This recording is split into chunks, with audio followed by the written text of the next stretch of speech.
real estate attorney in Charlotte for lived over in Colorado.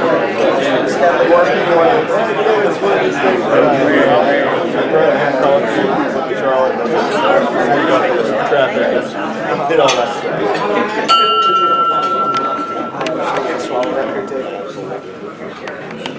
Good morning, Gate City Rotary. Good morning. Good morning. I figured I'd actually use the podium today rather than shouting at you. How's everyone doing this morning? Great. Good. We have Kelly Harrell with our invocation, pledge, and four-way test. Yes. I'm going to read something that is a little long, so I'm sorry, but I thought for the season it was certainly appropriate. Robbie here? Robbie and I heard this at our session meeting in church the other Monday, and it's written by a lady by the name of Joyce Rupp, so some of you may be familiar with her and her writings. But I thought it was appropriate for the season, and if you'll just bear with me, if you close your eyes and just hear these words, I think you'll find a lot of meaning in them as I do. It's called Reflections on Autumn Days. A new season is moving in. We can sense its presence in the coolness of the breeze and the quick gust of wind that wrap themselves around browning lawns and fading forest leaves. This time of transition belongs to more than just the earth. Inside each of us, there is also quiet changes sending us their signals to let go. Trees of radiant green say goodbye to another year's growth. Their leaves break away, sailing to the ground. They tell us that the deepest part of who we are, there is always a call to continue our transformation process. Across the land, truckloads of harvest fruits, vegetables, and grains make their way to market. Gardens and fields give their gifts. Growers fill their baskets and wagons. Sometimes it's only when produce is gathered or grain is caught into wagons that the harvest is seen in its bounty. We too are meant to count our blessings, even when reaping at first looks sparse and lean. Frost shakes the warmth out of our autumn weather and shapes itself into the first hues of winter. We begrudgingly see the signs of future cold and emptiness, knowing full well that our hearts are not immune to this seasonal direction. We wake up to the misty mornings full of dampness, covered by clouds that hang low. Wetness rests on what remains of summer's beauty, and the fog tries to hide from the road before us. We walk once more into the mystery part of life, recognizing that the inner journey also has its clouded, foggy pathways.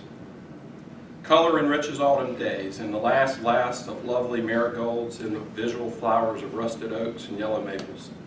A blessing called beauty kisses the sadness of their dying and makes for the ache of a tender thing.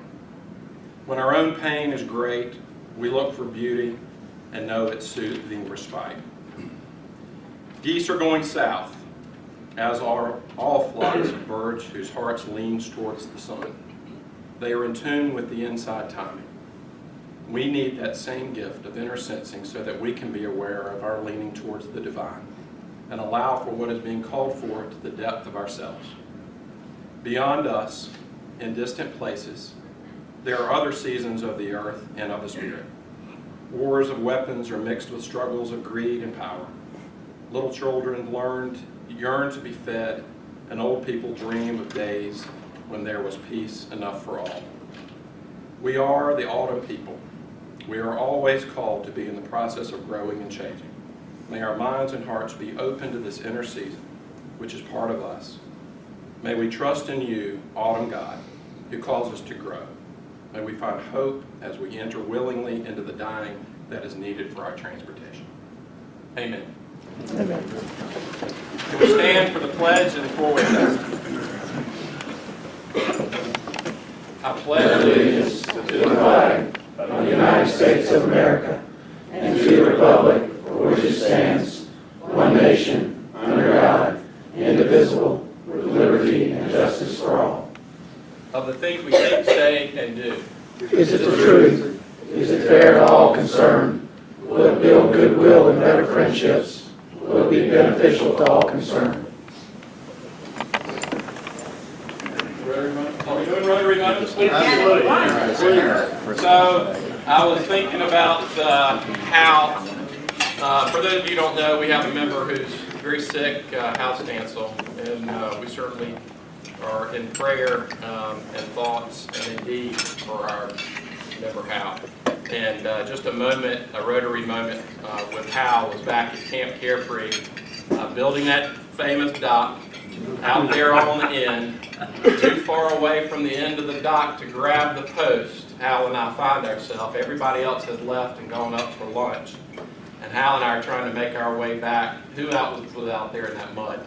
In waders, standing in mud. Hal's standing behind me about 6 inches, stepping into the same steps I stepped in, trying to get out. And we both get stuck. So we're standing this close to each other in the mud and can't move. And so Max Kern comes to our rescue, throws us an axe handle and pulls us out. So that's my, as I remember Hal, that's my Rotary. Thank you very much. All right, so Sergeant at Arms report. Who are our visiting Rotarians, and then we'll have our Rotary members introduce their guests. I have to admit this in my ignorance today. I've been away for a few weeks. I'm saying, was today Visitors Day or something? Sorry. We had 39 members this morning, and visiting Rotarians, Justin Plummer from Wilford Club.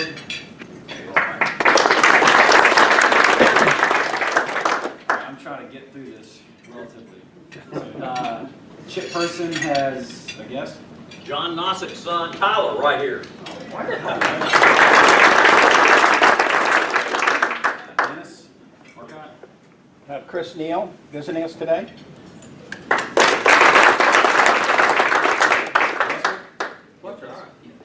Y'all stand up. I'd like to introduce my dear friend Barb Light. We've been friends for, I'm not going to say how long. And Barb is an interior designer in Greensboro and quite extraordinary at it also. And Joy Croyer was her intern this year from UNCG, getting ready to graduate from UNCG with a degree in design. And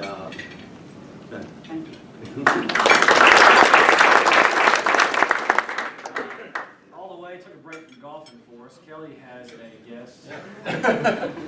I'd like to introduce my guest, John Daly. John has left the tour, lost a lot of weight.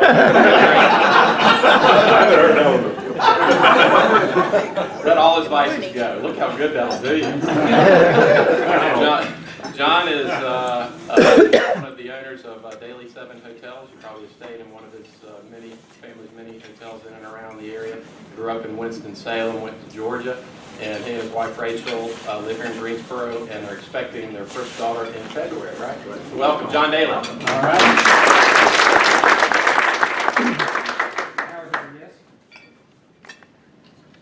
Just trying to bring the tallest person. We're surprised for that. But, this is Reeves King. He's one of the first people that I ever met from Greensboro about 15 years ago. Reeves is involved in finance.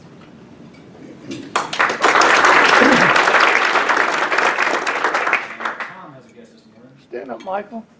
This is Michael Hughes from GTCC. He's the Chief Disciplinary Officer. So if you get caught smoking a cigarette or something, he'll shoot you. But Michael and I came to work. Yeah, we came to work at the same day at GTCC and are in orientation together and been friends since. So.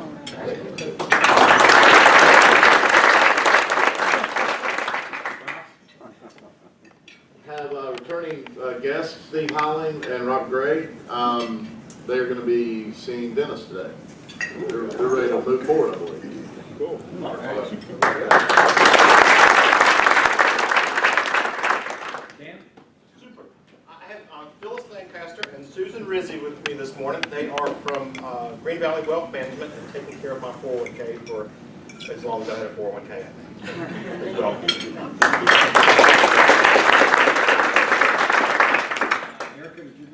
she did. I have with me this morning Eva Washington. She's a mother, a wife, an entrepreneur, and in her spare time she earned a master's degree. And she's also training to bodybuild in a competition next year. All right.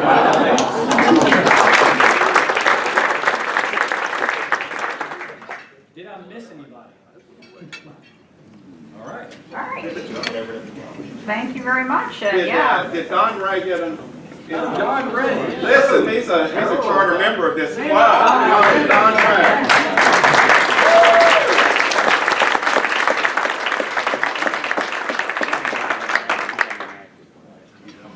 All right, well, wonderful. Wonderful to see so many guests with us here this morning. On the tables, I do have, there are some brochures around. I also have four-way test cards on the tables. You know, you would have heard us recite that earlier today. That is, you know, Rotary's Code of Ethics. And for the Rotarians, I think there are plenty around if you want to take it with you, stick it up on your refrigerator or bulletin board at work if you need another one of those. You know, so hopefully as you've had breakfast this morning, the Rotarian you came with has told you all about the Rotary Club of Gate City and the wonderful things we do in the community and the work that we do in the world with the Rotary Foundation and its efforts around education and water and economic development and the work we do with Polio Plus. So hopefully you've heard about the good works of Rotary. But again, we have the brochure if you want some more information about that. But we're very excited to have you here this morning and hope many of you will consider joining us. Brian, do you also have birthdays and anniversaries? Yes. All right. There actually were no birthdays and anniversaries this week, so since we were not here last week, we'll go ahead and just Celebrate again. Celebrate again. Darlene Leonard on the 28th.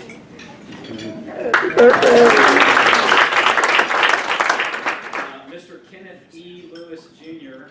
That's the way I feel now. On the 28th. Member anniversaries, Ralph Jones, November 30th was 8 years.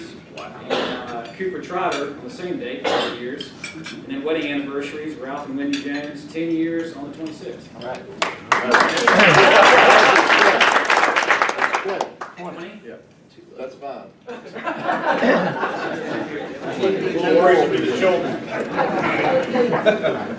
All right, Walt and the football pool. What do people do this week? Pool's winding down. It's just this week and bowl week. I guess we'll be looking for bowl week. But we don't know that selection yet, so we'll do that when we can. At any rate, I thought about having all the Tar Heel fans stand up. And, you know, okay. Proud guys. And how many of you picked Carolina over Duke in the football game? I was tired of losing. At any rate, Dale actually did pick Carolina over Duke. Congratulations. Unfortunately, only picked 7 others correct. I don't know if that says something about Dale's picks or about the programs involved or what, but he was the only one brave enough to pick him. On the other hand, Rob, where are you? Right here. Right here. Yep. Rob. Rob picked Wake Forest over Virginia Tech. So, congratulations. You are also right down there at the bottom. Got 11 correct out of 23. Here you go, Dale. You had 8. So All right. Far and away. You get the duds. They're fresh this week. So Thank you. congratulations. For second place, Buster and Danny both had 16 out of 23.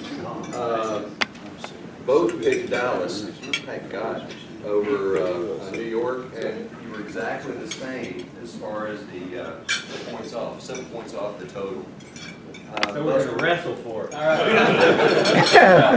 No, we didn't have to. Actually, I gave it to Danny because he donated the cup for second place,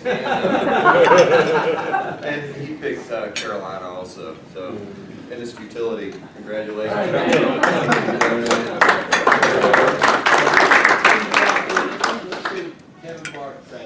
Okay, let's do. That's a good idea. Attaboy. Let's see. And in the true spirit of sportsmanship, he offered. Dennis Newman was the winner with 17 out of 23. Dennis, where are you? Not here. Must be present when wins. Yeah, you. That's right. Congratulations.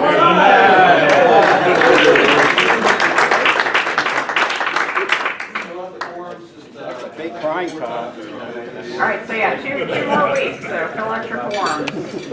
All right, so for announcements, Erica, did you want to say anything quickly about Feed Our Vets? I know, yeah. Sure. Thank you guys. I was actually had to borrow $1 so I could do a happy dollar. No. Thank you guys so much for donating the turkeys and the hams and the cash and the gift cards. I really appreciate it all. The good news is I don't have to cook all that stuff, so I'll be delivering it right after the meeting. Thank you very much.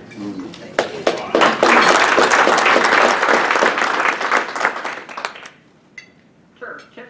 I'd just like to quickly announce to those members of the past presidents committee, I've secured a meeting room for our meeting after this meeting downstairs, out the elevator to the left, okay? I don't know what it's called, they didn't either. The room to the left. Ralph, oh yeah, if you want to Yes. do the party. Christmas party. Can I get a show of hands? How many people plan to come to the Christmas party at Mike's? Good, good. We're gonna have a Red O's again. The cost is $30. Sign Up Genius is up and running. Secondly, Genius. Genius, genius. I was calling it Genie that week, the Genius. Secondly, the breakfast is gonna be on the 18th. We're doing two things. I've called the reserve. The Marines are gonna be here with the Toys for Tot box, so please bring a toy, small toy, for that. Unwrapped, right? Unwrapped, yes. Unwrapped. And secondly, we're gonna have a angel tree for Mid-Middleton's family. And I think it's gonna probably transition to an email right now, because I don't see Mid. Sarah, did Yeah, you get up with you? Yeah, I have. Go ahead. Okay. Well, here we go. She's got the tree, so we're gonna. Not really the tree. Chris was supposed to bring the tree. Yeah, where's Chris? Well, he's supposed to bring Yeah, the not tree. Chris Justice didn't make it this morning. So we have the angels, we just don't have the tree. See, we're doing an angel It's the tree. thought that counts. Exactly. Yeah. It's not Mid-Middleton's family. It's Mid is trying to help. He needs some help too.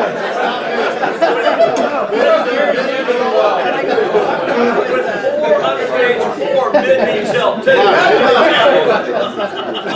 Correction, slight correction. It's not Mid's family. It's some folks that Mid is trying to help out. So, Sarah, if you want to take it away with the angels, everybody should, if they could, grab something and help this family out.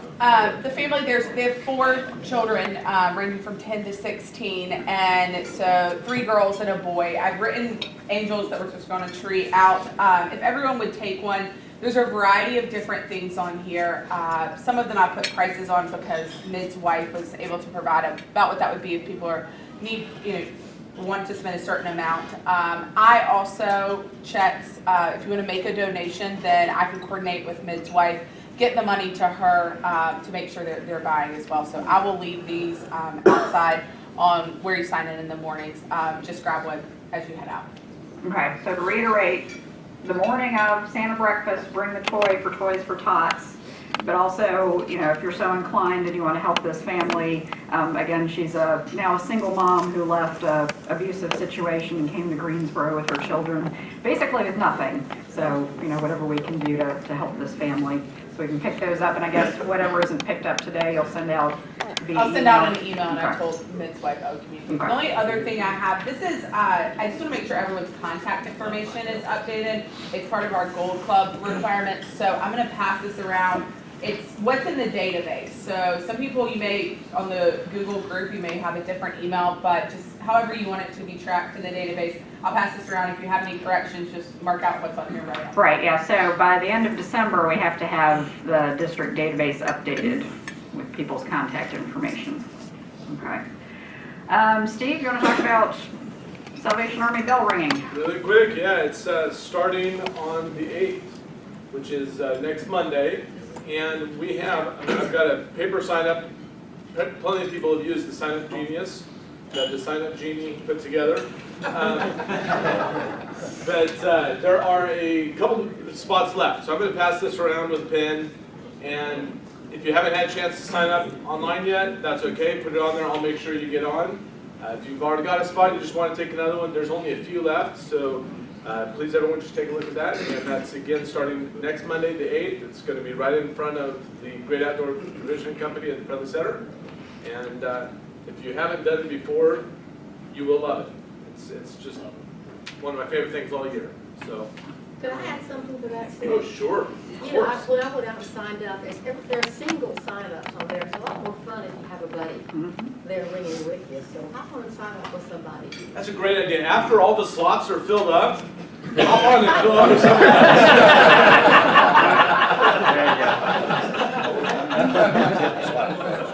And Erica, are we going to get some Interact members Yes, to we sign are. up I too? actually got an email yesterday from the Interact Act coordinator, and she wanted to know where the students can be put in. The thing is, and so this is good in your instance where they'll be able to be a buddy because they have to be there with one of us. So we'll work together with Steve to make sure that we have those guys filled in. And Rob, you want to give a quick update on the Hal Yes. decoration? Yes, we converged on the Stansel Estate the other weekend. Was it just last weekend?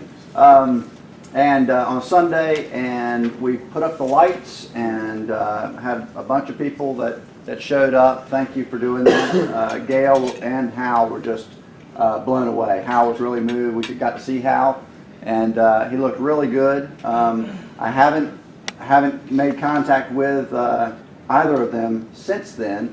I've reached out to them just by text. I didn't want to call, but haven't heard back, so I'm hopeful that things are going well. If anybody else has an update, please share that. But it was really a good time to put up Christmas for Hal and Gail and the girls. So, Anybody take any pictures? Do we have any? there were some pictures snapped. I didn't do the snapping, so I don't It'd be great know. if somebody wants, whoever took it wants to send it out to Yeah. the club. That'd be great. Okay. All right, so Happy Dollar. So we are Happy running Dollar! short on time. So All right. Happy Dollar. Feed Happy Dollar. Okay, I just want to make sure everybody knows that I will not be at the Christmas party on the 18th.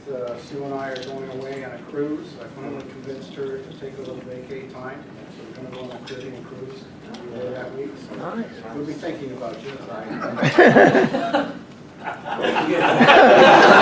What's that? A couple weeks ago, right before we went over and helped put up a few lights at Hal's, Wilder ran on Crooked Road 24. He started at 8 a.m. He finished at midnight. The only reason he finished at midnight is Carrie said, "We're going back to Greensboro right now. I'm cold. I'm tired. We're not sleeping in the truck." And he's not running anymore. But before she made him quit at 16 hours, and he had another 8 hours to go, he ran 50 miles plus a little bit in 16 hours, which is pretty darn good. And that's not the big one. The big one is my daughter, Julie, came up and we had the gender reveal for my grandchild that's about to come. That's a whole different story, another day. Little girl, April 28th. All right. We drill water wells in Zambia, and the drill that was donated a couple of years ago was great, or at least it seemed in one part where we're drilling, but in some of the other places we're drilling couldn't get deep enough and tore the drill all to pieces. And we spent most of our time repairing the drill. A donor in California this week gave us $250,000. Holy cow. All right.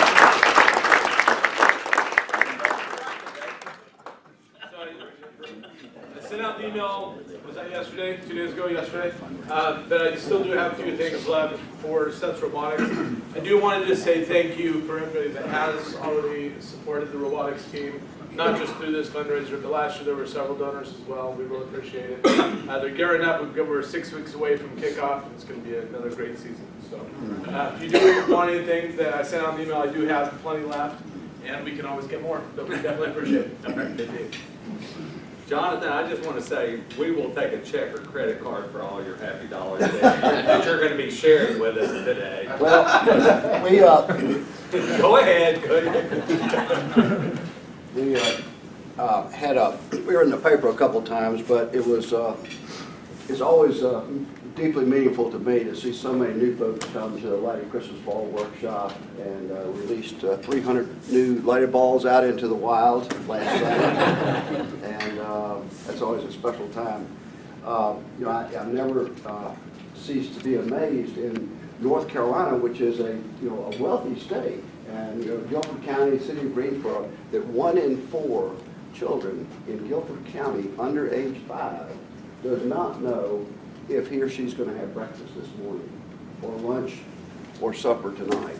And that food insecurity is just the food trailer's filling up. It's a little bit slow, but you know, everything's a little bit slower this year.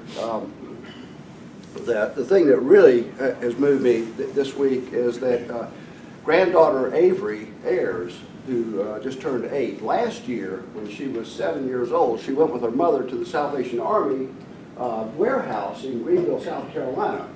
And the boss came on the megaphone and said, we gotta stop for today. There's not enough money to buy gifts, and so all these empty boxes are gonna have to stay empty. And Avery said, surely we can do something about that. And so she said, let's sell lemonade.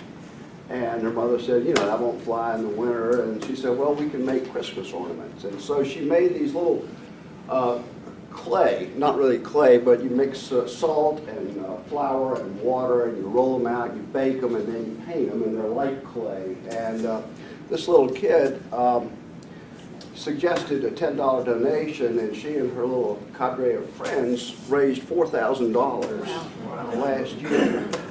And so this year, she said, are we going to do it again, Mama? And of course said yes. And so this year, she conscripted 10 of her little girlfriends, and altogether about 25 families in the Greenville area are this little cottage industry. They're all rolling and painting and baking these things and putting them up for a suggested $10 donation. And Allie got a call the other day, and it was from the Salvation Army, and they wanted to have Avery Ayers for a dinner where they honor the adults who made a contribution to the community, and they want to have a new category, the Youth Worker of the Year. So this little 8-year-old who has no idea what she's doing. So that's really Thank you, John. Send out the link. That didn't fall far from the tree, did it, John? Well, I always told them, if it's not fun, it won't get done. So, Do you have any wisdom this morning, Buster? Yeah, we got to go. Yeah, well, Grandpappy, you know, you had this wide variety of friends, and he had this friend, he told me, he said, that guy's such an optimist, he bought a funeral suit with 2 pairs of pants. All right, so we do want to move on to our program, but we do have a couple more things to do. So we have a sponsor recognition. Start out with Dennis. Ralph Jones, come on up here, please. Come on up. Come on down. So, we now have the opportunity for us to honor members who recruit new members, and the Rotary pins that we now have, and Ralph, I just had it in my hand, and now we got 2. This will go to your and it's, you can fit it right behind your other Rotary pin that you get right here. That one there. Yeah, absolutely. Thank you, Rob. And that was in recognition of Jeff. But we also now have the exciting moment to induct a new member. So, Rob, Cheryl, and Paul, please step forward.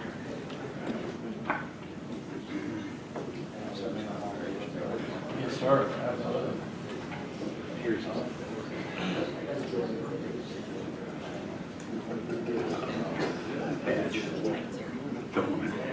just a quick note, you'll notice that the elves are working so hard right now that the badges were delayed in being delivered. So we will get these badges to you next meeting. Thank you, Dennis. Good morning once again, folks. It's always an exciting moment to be mindful of our Genesis, both looking back and looking forward as we do each time we induct a new member. The Gate City Rotary Club was founded in 1991. Some of you in here were present at that time, with the idea being that we would be the first breakfast club of the community for Rotary, and with the further idea that we would be an extension of ourselves both in and out of our breakfast meeting rooms. That has been our legacy ever since, as we have become known for our fellowship, both in and out of the meeting rooms that we regularly attend, as well as the work that we do and who we are. With this new member that we induct today, it shall be no different, and our work continues. And so at this time, we are pleased at this time to offer membership and induct a new member, Paul Zucchino, who is here present with his sponsor, Cheryl David. And we are at this time, Paul, welcome you and offer you the hand of fellowship, which we expect and look forward to from you, as well as your strong and sturdy back with what we will be asking of you, both every day and as we are mindful and are to be reminded of what Rotary is and who we are and what we do as Rotarians. It's helpful to know, conversely, first of all, that Rotary is not a political organization, but Rotarians everywhere are dedicated and committed to sound principles of good citizenship and civic engagement and involvement in who and what we do. Rotary is not a religious organization, but the faith and moral values that carry all of us forward should be reflected again in who we do, just as they are in this four-way test that we recite every week as well. And Rotary is not a charitable organization, although through our foundation we are able to do work well beyond the bounds of these four walls of the O. Henry and what we do in our meeting rooms locally as we touch folks as we aspire to, both around the corner and around the world. Rotary is a service organization dedicated to the avenues of service and service above self. And we remind ourselves every day, and Paul, at this time, we remind you as you move forward that you will be an ambassador for this club and this wonderful organization that was founded in 1905. And we look forward to having you here. And at this time, I would ask everyone to stand. Paul Zucchino, on behalf of the Board of Directors and the membership of Gate City Rotary, we welcome you and we look forward to your participation, your service, your leadership, and your being that ambassador of service and of our fine Gate City Rotary Club. Welcome once again, and thank you.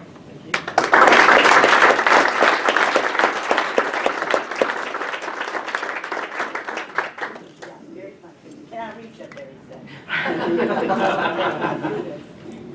Okay. All right, let's give the old Gate City hip hooray 3 times for it. Hip hip hooray! Hip hip hooray! Hip hip hooray! All right.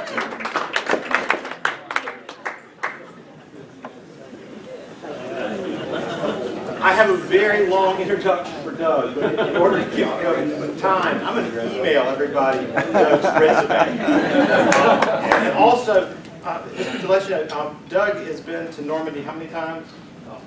15. And he looks great for a Normandy survivor. If you need to slip out, I'd like Doug to give him the full time. We've really run long. I'm sure he understands if you need to slip out quietly. But please, I've waited. I've got to go in June to Normandy, and I've really waited for this. We want to see the whole show. Well, let me ask the group. It is about 20, 25 minutes, and I've got 15. Let me just ask you, because I need to cut it not at the end, in the middle. So tell me what to do, really. I'm a Rotarian. I'm president of Greensboro Rotary. And at the same time, I did not get my happy buck, but I had to miss my only meeting of the year yesterday. So I got to make a makeup in less than 24 hours. There's my happy buck. I think it's fine to do the show, and folks that probably... I mean, because I really do need to cut it out in the middle, you know, not... Do not cut it. Don't cut it. Please don't cut it. Thanks, and I do understand, I'm a Rotarian, and we have that same rule, at 1:30 everybody leaves, and the speaker can speak as long as they want, but they're there alone, so I understand. So what is this all about? As Dan said, I've spent 15 years traveling and having the unusual passion, hobby, mission of going to Normandy, France over the dates of D-Day, June 6th. And I've been blessed to come to know many of the men that I'm going to introduce you to over the next few minutes. They come back every year for a reunion over the 3 or 4 day anniversary celebration. And every small French village, every crossroads has a ceremony honoring the men that liberated them. I'm always a little uncomfortable doing this because I feel a little bit like I've invited you into my living room to show you slides from my summer vacation. And the other reason I'm a little uncomfortable doing this is because I'm not a veteran. I didn't serve. And I'd just like to see a show of hands of the people who did serve in the military. These are the folks.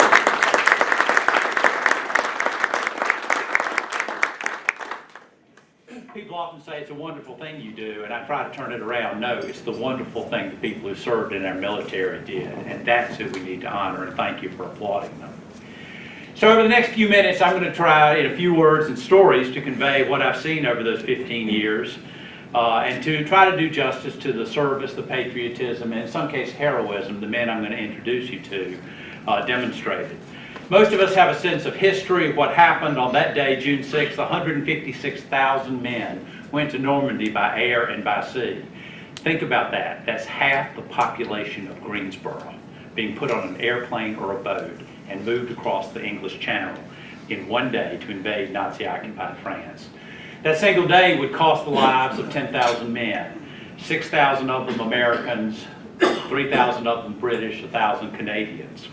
And I might add parenthetically that 15,000 Frenchmen died during the entire Normandy invasion. They drove across, they flew and traveled across the English Channel by ship. They landed on beaches up and down the Normandy coast, divided by the country that they were serving from. Americans weren't going to take orders from a Brit. Brits weren't going to take orders from an American. So how did all this begin? Well, for me, I read Tom Brokaw's two books, The Greatest Generation and The Greatest Generation Speaks. I was moved by their stories. I went on the internet and I just did a little history, if you will, looking around, and I learned that all these men came back every year. So motivated by his book 15 years ago, not knowing a soul, I went on a mission to meet these men and to personally thank them for what they did. I arrived at the first site captured on D-Day, Pegasus Bridge. For some of us that are a little, as Buster said, he's not going to say how long he's known his guest today, but for some of us who remember black and white movies, we do remember the movie The Longest Day, and Pegasus Bridge is featured in that movie. So I arrived at this cafe that sits next to the bridge, not knowing a soul. And honestly, from here to Emily, when I got there, even though I planned this trip, flew to Paris, got in a car, drove up there, I didn't know what I was going to do. I walked up to the first table of British veterans sitting there. They were in their blue blazers, their medals, their berets. And I walked up to them and I said what I felt. My name is Doug Copeland, and I came to the United States to thank you for what you did. That one sentence launched this journey. And I will tell you that even though that would have been on the 55th anniversary, they were already in the fall of their lives, but as I watched them, as I thanked them, you could see the gleam in their eye, and their step got a little bit more springy. I want to introduce you to some of the men I've met, and I hope in introducing you, you will have some sense of what I've had the opportunity to see, witness, and the men I've come to know. I want you to meet my best friend, now deceased. Met him in my second trip at this cafe, Pegasus Bridge. His name is Captain John Hunter. Captain Hunter was in the British 6th Parachute Airborne Regiment Division. He was a parachute infantryman. After that greeting where I said to him, my name is Doug Copeland, I came to thank you, etc., he looked up at me and said, and Doug, you were just hitting the cafe to get a beer, weren't you? And I said, yes, sir, I was. And Doug, you want to hear our story, don't you? And I said, yes, sir, I do. Well, when you bring back my beer, I will tell you my story. That was the beginning of a friendship that would last until his death. And I'll tell you, we became such good friends, I brought him over here for 2 weeks. And that picture that you're seeing now is out at Guilford Battleground at our Veterans Memorial.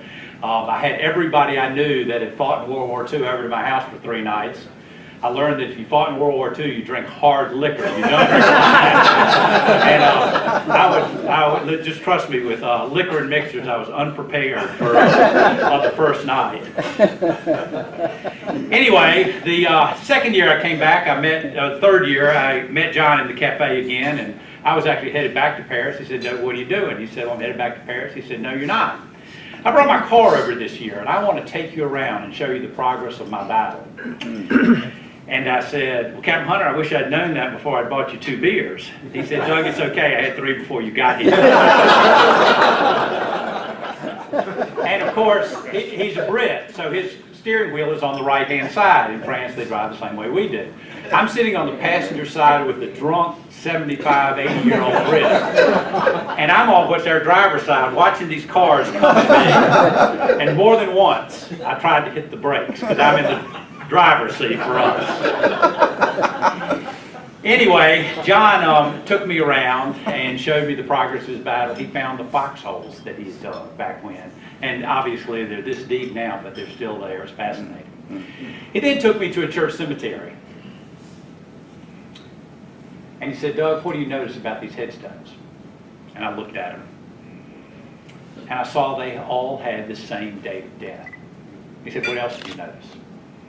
And this is just a portion of the cemetery. There were 25 of them, stones. And I couldn't tell him. He looked at me and said, a third of the people were under the age of 14. And I noticed that. We then drove to the town square roundabout. And in the middle of this roundabout is a memorial, and they're in every roundabout, every intersection in Normandy. And he and his friend got out of their car, opened the trunk, pulled out a wreath. In perfect cadence, they marched to the town, to the center, and they presented this wreath. They saluted. And they were honoring. This memorial is in honor of all the French men and women in that village that were killed by the Nazis. Now, I just happened to be with them this year, but these 2 men did this every year they came back by themselves. I've had the honor and privilege of being at the inauguration of 3 U.S. presidents. You may see in the introduction that I served one of them and actually sat on the podium during the inauguration with the president. I've been to the laying of the wreath on the tomb of the unknown soldier. There were no bands at this ceremony. There were no reviewing stands. There were no crowds. But I can tell you, this is the most moving ceremony I have ever been into in my life. Just these 2 men honoring the villagers who died for them. I left out a little part of the story. A German aviator who spoke English, and understand the people of Normandy before the war had never seen an airplane, they'd never met an American. They didn't know anything before this invasion. A German soldier that spoke English donned the British aviator uniform, and he went door to door asking to be hidden. And they'd never heard English. You didn't have to speak very good English to pass. If your family agreed to take him in, they brought you out to the town square. And he did that through the whole village. And the 25 people, and I apologize for missing this part of the story, the 25 people that are buried in that ceremony were the families that agreed to hide this fake British aviator. And they were all shot down. Men, women, children, the entire families were killed. And I apologize for missing that, but that's the people that Captain Hunter and his mate were honoring. I want you to meet Dennis Boardman. Dennis is the one on your left. Dennis is a true Irishman in County Cork. I went up to him and gave that classic line and thanked him, and he turned to me and said, "No, Doug, thank you." Of course, I wasn't even born. So he begins to tell me a story. He said, before the Americans entered the war, my job was to guard the English coast. And he said, literally, my job was to guard the English coast. I was stationed over the cliffs of Dover, and I stood outside a guard box. Think Buckingham Palace. There were 4 of us to guard a 4-mile stretch of the British coast. Now think how ludicrous that was. But he said we had a great scheme, or at least we thought it was a great scheme. I stood there outside this guardhouse for 15 minutes. I did a perfect about face. There was a door in the back of the guardhouse. I walked outside the guardhouse, and there was a path that through the woods. I walked a 1/4 mile up the path. I went through another back door in a guardhouse. I went in front of this guardhouse, and I stood there for 15 minutes. And then I did that. So my job was to guard 1 mile of the English coast by myself. And every 15 minutes, I would move up the coast. I said, you couldn't do a very good job with that. He said, Doug, it gets worse. Among the 4 of us that were assigned to guard that 4-mile stretch, before the Yanks entered his term, Before the Yanks entered the war, we had no armament, no equipment. Of the 4 of us, only 1 had a real rifle. The rest of us had something that was carved out of wood and painted in brown and black to resemble a rifle. He said there was no question that had America not entered the war, that we would have been taken over, we would have been invaded, and we would be a German nation now. And so I began to understand, you know, why he was thanking me versus me thanking him. I am going to move through this. This is Dennis back then. One quick story about Dennis. I listened to BBC Radio a little bit, and 3 weeks ago, or 4 weeks ago on Veterans Day, I was listening. I hadn't seen Dennis since the one day I met him in 2008. And I was listening to BBC Radio on Veterans Day. There's a service over there called Service of Remembrance. It's at Albert Hall in London. And they open it with music, and then they say, now we will have a reading from Dennis Boardman. And I thought, you know, it's very weird to be listening to this service in London on November 11th and to hear my friend, and that's Dennis, a couple of weeks ago, reading a prayer. I want you to meet my friend Peter Thompson. Peter's chairman of the Normandy Veterans Association Surrey branch. He's my oldest living veteran friend. Peter's story is interesting only in that, like a lot of Brits, he joined the Navy when he was very, very young. He was 16 years old. And he came over on D-Day. His birthday is June the 6th. They did a lot of training missions, and it's hard to believe they launched this many men all at once without knowing it was the real thing. But when they got on their ship on June the 5th, they didn't know whether it was the real mission or not, because they had done this many, many times. So they go out in the water and they start across, and the skipper comes on the loudspeaker, and all his buddies say, because midnight had passed, he's coming on to wish you happy birthday. Well, he came on and instead said, mates, this is the real thing. We're headed to Normandy to liberate Europe. So he celebrated his 18th birthday, crossing the English Channel. Well, even at his age, and I think Peter is 88 now, and he comes back every year, we all stay up until midnight on June the 6th and toast him his birthday. And I will just tell you that his birthdays are a whole lot more fun today than they were for him 70 years ago. One of the cool things that's just fun to watch is parachute drop that happens every year, and it's meaningful for me as a North Carolinian, because all the guys that come over, they come over from the United States, and thousands of them jump. You get a little sense of what it must have looked like, even though it was dark on D-Day, when all these men jumped. But they're from the 82nd Airborne. They're from Fort Bragg.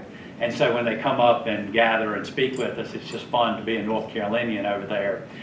But the most moving part of seeing these guys jump is when there are veterans there who were in the 82nd Airborne who jumped then.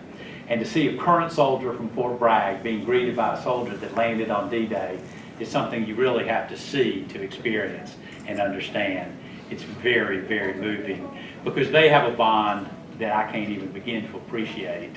And I can truly never appreciate that the younger soldier probably understands more deeply than I ever will what his older veteran comrade went through, if you will.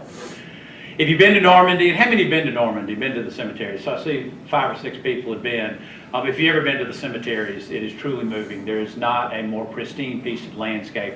That's George Bush at the 60th anniversary when we were there, going through the cemetery. There's not a more pristine piece of landscape anywhere in the world. For those of you who are golfers, you think you've seen some great grass, but you've not seen anything until you've seen the Normandy Cemetery, as it should be. And a couple things about the cemetery. There are 9,387 people buried there. There are 41 sets of brothers buried there. And that is actually a piece of U.S. soil. The French government has ceded that land to the United States, so it's actually U.S. soil. And every headstone faces the United States. So whoever planned it really thought it through very well. British cemeteries are very different. Unlike Americans, where every stone is exactly the same, every family gets to pick out sayings and quotes and that sort of thing for their services. There are 2 German cemeteries there. Interesting, of course, the U.S. government keeps up the American cemetery and the British government keeps up the British. But I guess because of politics, etc., the German cemeteries are kept up only by private donations, so you can imagine they're not nearly what the American cemeteries are. And still, they find men. Farmers will be tilling the fields, etc. And this is a man that was found a couple of years ago, and they can identify him and that sort of thing, and they still have ceremonies burying them. One of the things that shocked me on my first trip, we're driving down the road, and all of a sudden a convoy of about 100 vehicles, World War II vehicles, comes through. And you really thought you'd been through a time warp. And one of the things that's just amazing is all this armament was just left there.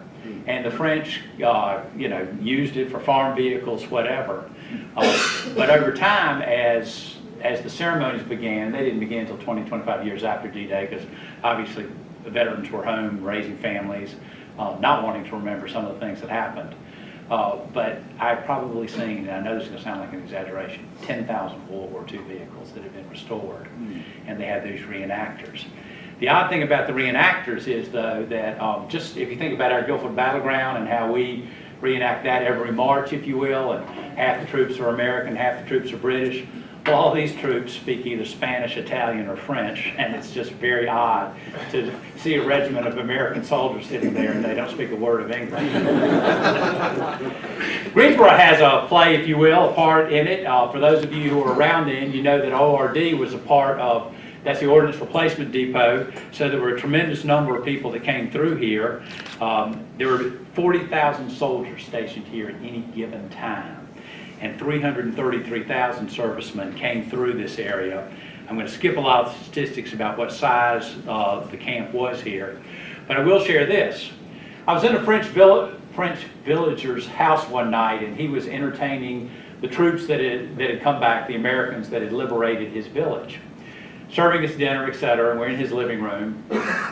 And one of the World War II veterans, a member of the 82nd Airborne that landed in this village and liberated, came up to me and said, "Doug, where are you from?" And I said, "I'm from North Carolina." He said, "Well, where were you born?" I said, "Well, I was born in North Carolina." He said, "No, where were you born?" I said, "Well, I was born in Greensboro." He said, "No, where were you born?" And I said, "I was born in St. Leo's." He yells across the room, "Mildred!" The whole room stops. His wife comes over. Turns out he had gone through ORD, and his wife, his pregnant wife, had followed him to Greensboro. He was shipped out to England to land in Normandy on D-Day. His wife stayed behind. Their son was born in Greensboro at St. Leo's. And as you can imagine, they'd never made it back from Greensboro before, much less someone that had been born in St. Leo's. And so we had a lot of fun, him asking me about what things looked like now, if certain stores are still there, and how much of ORD, and there's one barracks left, still existed. I'm going to skip through these anniversary ceremonies, honestly, because they're interesting to me, but nobody else. I want to, the one area in the Americans where the 82nd Airborne landed is a place called Onfreville. And when I meet the men that landed there, it was just unbelievable. Some of you may know, but the Germans flooded this area. Our reconnaissance, our aerial reconnaissance was not very good then compared to what it is now. When they took a picture of an area like this, and you can see how low land it was, so you can see how they could flood the entire place. It just looked like a field, but instead it's just water.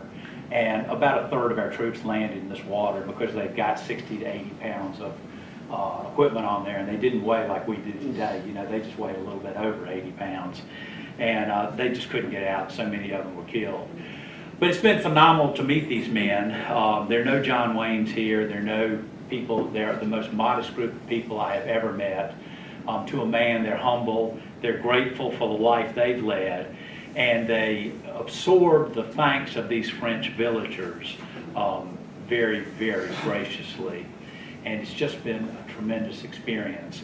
The sad thing is when you make friends with people when they're 75, you lose them pretty quickly.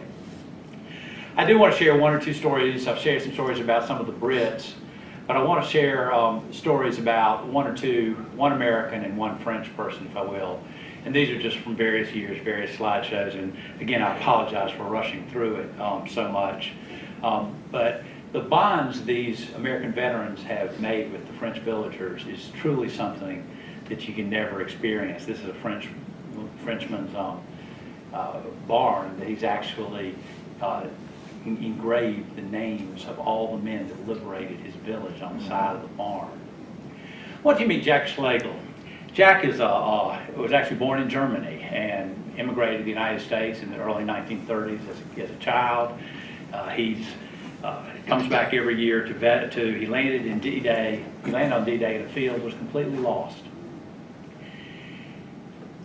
If you know any of the story of the wind, these people were dropped in the wrong places, the wind was bad, they were scattered, etc. So he and a mate come up and they find a French farmhouse. And they knock on the door and he said, Doug, you know, I grew up speaking German. I'm from New York. Many people think folks from New York can't speak English very well. So I'm trying in my broken French to get in this farmhouse door. You know, je suis Americain, and my French is bad. I think his is worse. And so he gets in and he finally convinces this French farmer couple that they're Americans and they're there to liberate. So they keep them, they feed them wine and cheese, they help them orient from the map where they're landed, how to get back to the area that they're supposed to be in. And so a couple hours before daylight, he and his friend move out. Before he leaves, he gives the French farmer his parachute infantryman wings. And he leaves. He goes through the rest of the war successful. He was captured by the Germans 3 times and he escaped 3 times. Yep. Jack's first trip back to France, he found a Frenchman that was bilingual, and he asked the Frenchman to help me find the place where I landed. And they spent the better part of a day driving around, and he had looked at it in maps, and they finally find the farm where he did. They knock on the door, they go in, and they meet the young couple that's living there. Well, it turns out it's a multi-generation family, and the wife of the farmer is still living. She's infirm and she's in bed. But they go in to greet her and to thank her, and they start telling these stories. She starts pointing towards her dresser drawer, and the daughter goes over and opens it. She points to a jewelry box. The daughter pulls out the jewelry box and brings it over to the woman's bed. The woman opens the jewelry box, and she pulls out this set of wings with Jack Schlegel's initials scratched in the back. Those are the kinds of stories we hear over and over. Jack went back this year for the 70th anniversary of D-Day. Reuters chose to follow him around for 4 days and take pictures. He's very gracious, very kind. He'll talk to anybody telling the story, pose for pictures, as you can see, do autographs. The kids do enjoy being around him.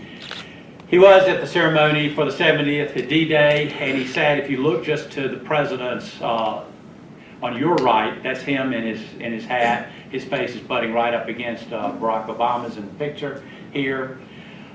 That night, June 6th, we sat in a French villager's house and telling tales. He was staying with the villager, actually. And he looked up and said, you know, I've had the greatest 4 days of my life. If I died tomorrow, it would be okay, because I've already been to heaven. Jack Schlegel went back to New York, and 2 days after his arrival, Jack died. And just hearing him say that and seeing how happy he was, you know that the Lord had a plan for him. His plan was to go back on the 70th. His plan was to have Reuters follow him around for 4 days. And his plan was for Jack Schlegel to go back to New York and pass away. Andre Monagé, I want you to meet her. She is the classic French farm woman, Norman farm woman. She doesn't speak a word of English. I met her on my second trip, or I saw her on my second trip to Normandy, but it wasn't until years later I would learn a little bit more about her. We had a ceremony one night in in one of the French town halls, dinner, etc. I'm going to make this story as brief as possible. It was the year we invaded Iraq, and the French and the Americans weren't agreeing on that. I didn't know how it would be received, how Americans would be treated, but French don't confuse people in politics. It's an amazing thing. And midway through this dinner, a Frenchman stood up, not on the agenda, and a cappella started singing the Star Spangled Banner. We all get up, we sing. You can imagine, it's pretty moving. We sit down. About 2 minutes later, an American veteran who had landed in this village on D-Day stands up and starts singing the French national anthem, a cappella. Well, let me just tell you, there wasn't a dry eye in the house. Well, I do want you to meet this woman because a year or two after her village was liberated, she was a teenager when the Nazis occupied her village, and I don't think you can appreciate that. On Friday, she decided to walk down and put some flowers on the landing site. And the next Friday,